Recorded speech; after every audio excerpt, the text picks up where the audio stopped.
Hello girls, good morning. आज जो आपका टॉपिक है वो आपका है कुपोषण के कारण यानी कॉजेज़ ऑफ मेल न्यूट्रिशन। इससे पहले आपने गुड न्यूट्रिशन और जो आपका कुपोषण होता है मेल न्यूट्रिशन उसके बारे में पढ़ा था कि वो क्या होता है और कैसे होता है। अब पढ़ेंगे हम कुपोषण के कारण, मतलब जो कुपोषण या मेल न्यूट्रिशन होता है उसके कारण क्या है, किस वजह से वो हमें हो जाता है। तो इसमें आपका फर्स्ट पॉइंट है गर्ल्स अपर्याप्त पोषण यानी इम्बैलेंस न्यूट्रिशन कह लीजिए। इसमें होता है कि भोजन पोषण का माध्यम है। यदि शरीर की आवश्यकता से कम भोजन ग्रहण किया जाता है तो उन्हें मिलने वाला पौष्टिक तत्व भी कम होते हैं। गर्ल्स, आप सबको पता ही है जो फूड होता है वो हमारी बॉडी में एक क्या है, पोषण मतलब न्यूट्रिशन या न्यूट्रिएंट्स प्रोवाइड करने का एक माध्यम है या ज़रिया है।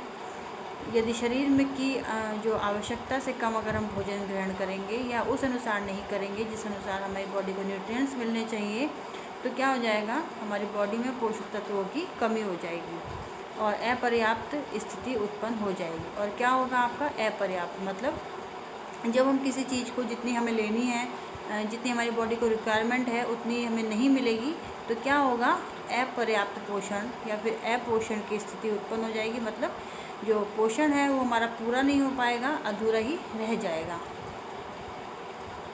फिर है आपका सेकंड, अनुचित भोजन। इसमें है आपका कुछ भोज्य पदार्थ पोषण के दृष्टि से शरीर के लिए अनुचित होते हैं। यानी कुछ जो भोज्य पदार्थ होते हैं आपके गर्ल्स, जो भोजन के जो पोषण की दृष्टि से मतलब जो हमें न्यूट्रिशन मिलने चाहिए उससे वो नहीं मिलते हैं, जो शरीर की क्रियाशीलता, वृद्धि एवं विकास में बाधा पहुंचाते हैं। और ऑब्वियस सी बात है, जो न्यूट्रिशन या न्यूट्रिएंट्स हमारी बॉडी को नहीं मिलेंगे तो क्या होगा, जो हमारी बॉडी की रिक्वायरमेंट है वो नहीं पूरी हो पाएगी, जिससे क्या होगा, हमारी जो बॉडी है क्रियाशील मतलब एक्टिव कम रहेगी, वृद्धि एवं विकास में बाधा उत्पन्न पहुंचाते हैं। जो आपकी ग्रोथ होती है और डेवलपमेंट होगा हमारी बॉडी का, उसमें क्या होगा, बाधा पहुंचाएगी तथा पाचन तंत्र को भी अनियमित करती है और जो हमारा डाइजेस्टिव सिस्टम है उसको भी वो खराब कर देगी। अनुचित भोजन की अपोषण के कारण हो सकता है। जो अनुचित भोजन है वो क्या किस वजह से होगा, अगर हम प्रॉपर न्यूट्रिशन नहीं लेंगे जितना हमें लेना है। फिर अगर थर्ड पॉइंट आपका इसमें आयु, शारीरिक अवस्था एवं कार्य की प्रकृति से। इसमें आपका फर्स्ट पॉइंट है इसमें अनुपयुक्त भोजन। भिन्न भिन्न आयु, लिंग, कार्यशील तथा जीवन चक्र की विभिन्न अवस्थाओं में भिन्न भिन्न भोजन उपयोगी होता है। उचित भोजन उचित पोषण प्रदान करता है। मतलब जो भी अलग अलग डिफरेंट आयु के मतलब एज के, और जो आपका लिंग इसमें सेक्स आ गया, मेल है कि फीमेल है। कार्यशील मीन्स अलग अलग तरीके के वो लोग कार्य करते हैं। कोई हैवी वर्कर है, कोई सेडिएंट्री वर्कर है, कोई मॉडरेंट्री वर्कर है। इस तरीके के मतलब कोई ज़्यादा भारी काम करता है, कोई इससे कम काम करता है और कोई नॉर्मल काम करता है। जो जीवन चक्र की विभिन्न अवस्थाओं में भिन्न भिन्न भोजन उपयोगी होता है। और जो हमारी जीवन चक्र की विभिन्न अवस्थाएं मतलब जैसे हम जब छोटे रहते हैं तो हमारी बॉडी की रिक्वायरमेंट खाने की अलग रहती है, सिर्फ माँ के दूध से और दाल के पानी से और छोटी छोटी चीज़ों से भी काम चल जाता है। लेकिन जैसे बड़े होते हैं थोड़े से, तो हम थोड़ी सी सॉफ्ट डाइट पे आ जाते हैं। उसके बाद थोड़े से बड़े होंगे तो हम रोटी खाना सीखते हैं और फिर प्रॉपर फूड लेना शुरू कर देते हैं। उचित भोजन उचित पोषण प्रदान करता है। और जो उचित भोजन है मतलब जो अगर सही भोजन है वो हमें सही ही न्यूट्रिएंट्स प्रदान करेगा। फिर है फोर्थ पॉइंट आपका सामाजिक आर्थिक कारण। सामाजिक आर्थिक कारण कुपोषण के प्रमुख कारणों में से एक है। आर्थिक स्थिति के आधार पर भोज्य पदार्थ की उपलब्धता निर्भर रहती है।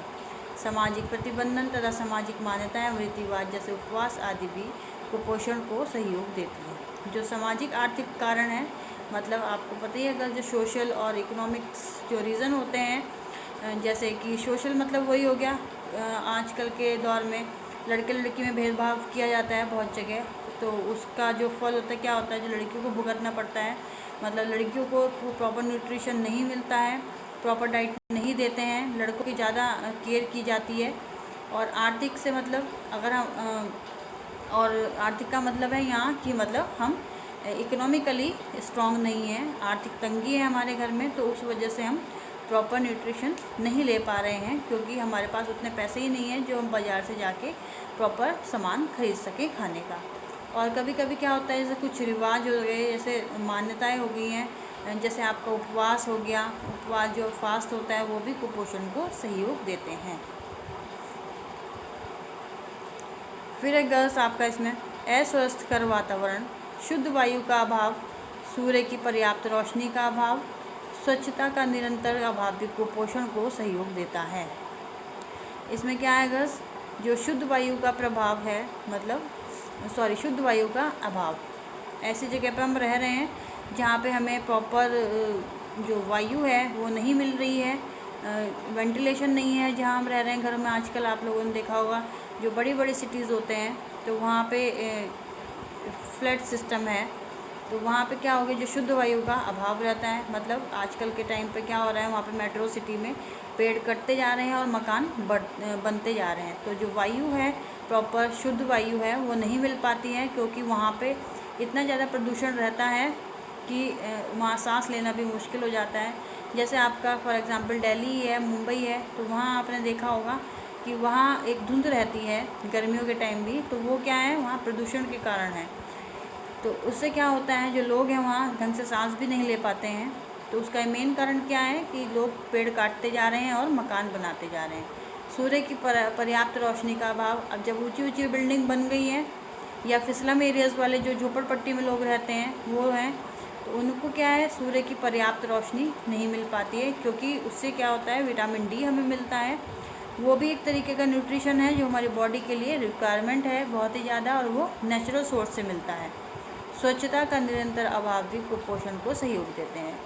ओके अगर स्वच्छता मीन्स साफ़ सफाई से है यहाँ, मतलब आप लोगों को पता ही है, जो लोग साफ़ सुथरे नहीं रहते हैं, गंदगी में रहते हैं, हाथ नहीं धोते हैं टॉयलेट वगैरह जाके, और गंदगी को छू के भी खाना खा लेते हैं, तो उसमें क्या होता है, जो आपका अभाव हो जाता है कुपोषण का, तो उससे जो है कुपोषण भी फैलता है। क्योंकि अगर हम बार बार गंदगी में रहेंगे और गंदे हाथों से ही खाना खा लेंगे तो क्या होगा, जो इन्फेक्शन है वो हमारी बॉडी में बार बार होने लगेगा, जिसके कारण हमें कुपोषण हो जाएगा। फिर है 6 पॉइंट आपका अनिद्रा की कमी, मतलब नींद की कमी।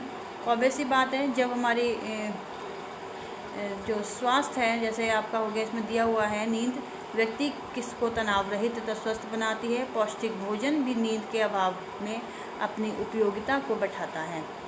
मतलब गर्ल्स, जो नींद है व्यक्ति को तनाव रहित और स्वस्थ, जो नींद है एक बहुत इंपॉर्टेंट पार्ट है हमारी लाइफ का। आपने देखा होगा कभी अगर हम नहीं सोते हैं या किसी वजह से नहीं सो पाए, या किसी शादी या पार्टी में हम लोग जा रहे हैं, तो अगर किसी वजह से सोने में भी लेट हो जाते हैं, तो जो अगला दिन अगर हमको सुबह उठना है ना, तो हम जल्दी ही उठ पाते हैं और बहुत ही आलस भरा दिन हो जाता है, बहुत चिड़चिड़े हो जाते हैं हम। तो नींद क्या है व्यक्ति के लिए बहुत ज़रूरी है। इससे क्या होता है, जो हमारे स्ट्रेस रहता है पूरे दिन वो कम करते हैं, और क्या होता है, जो व्यक्ति को स्वस्थ बनाती है, एक हेल्दी पर्सन बनाती है। पौष्टिक भोजन भी नींद के अभाव में अपनी उपयोगिता को बैठाता है।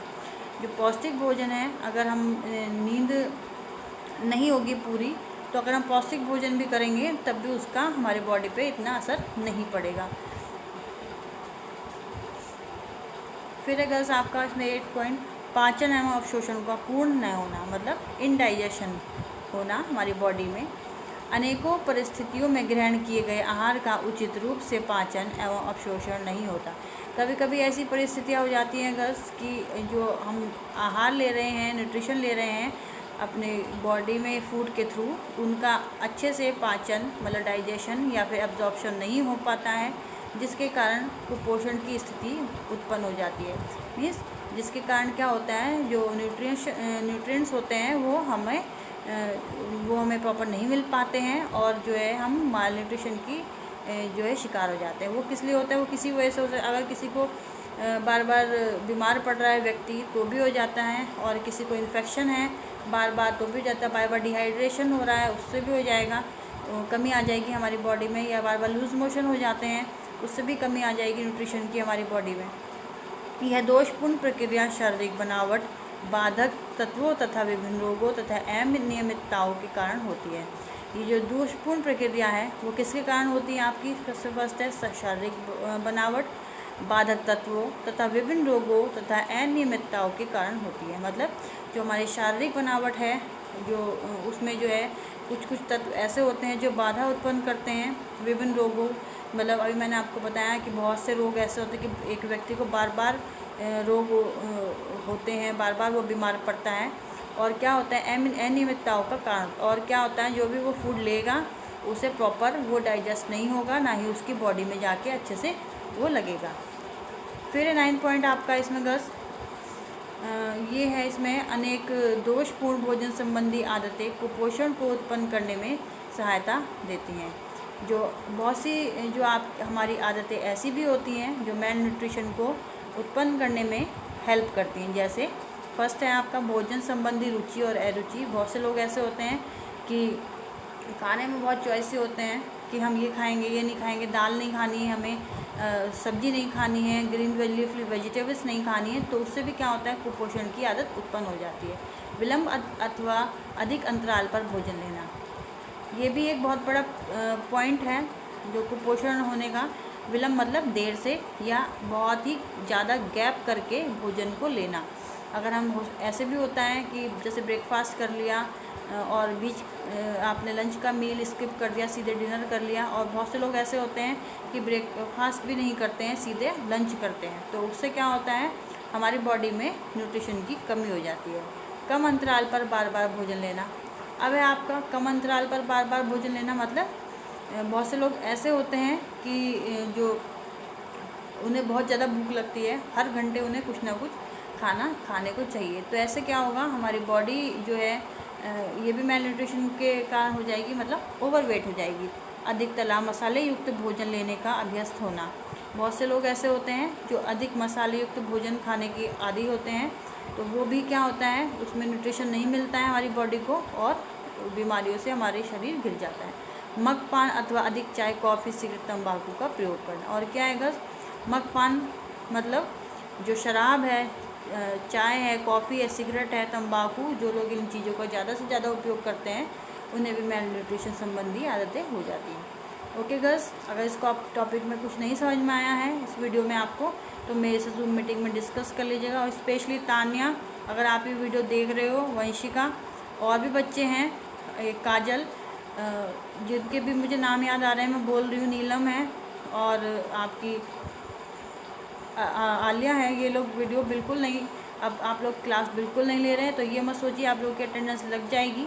प्रैक्टिकल तो होंगी और एग्ज़ाम भी आपके होंगे जब तक आपके कॉलेज ओपन ही हो जाएंगे। तो मार्क्स अकॉर्डिंग टू आपके अटेंडेंस ही मिलेगी, क्योंकि हम रोज़ फिल करते हैं अपने पास, जो हमारे पास डाटा है वो रखते हैं। और ये ही बाद में जब कॉलेज खुलेंगे तो ये बाद में कॉलेज को भी प्रोवाइड की जाएगी। तो गर्ल्स आप लोग सब लोगों से रिक्वेस्ट है कि जूम क्लास आप लोग लिया करो, आप लोगों के लिए ही अच्छा है। अगर आप लोगों का बेस ही कमज़ोर हो जाएगा तो आगे आप कैसे सरवाइव करोगे बीएससी को, आगे तो और भी जो है मुश्किल आपके सब्जेक्ट हैं। तो अपना बेस प्रॉपर करिए, और अगर कुछ समझ में नहीं आ रहा है तो मेरे से आप जूम मीटिंग में डिस्कस करिए। Okay girls, have a good day, take care, bye.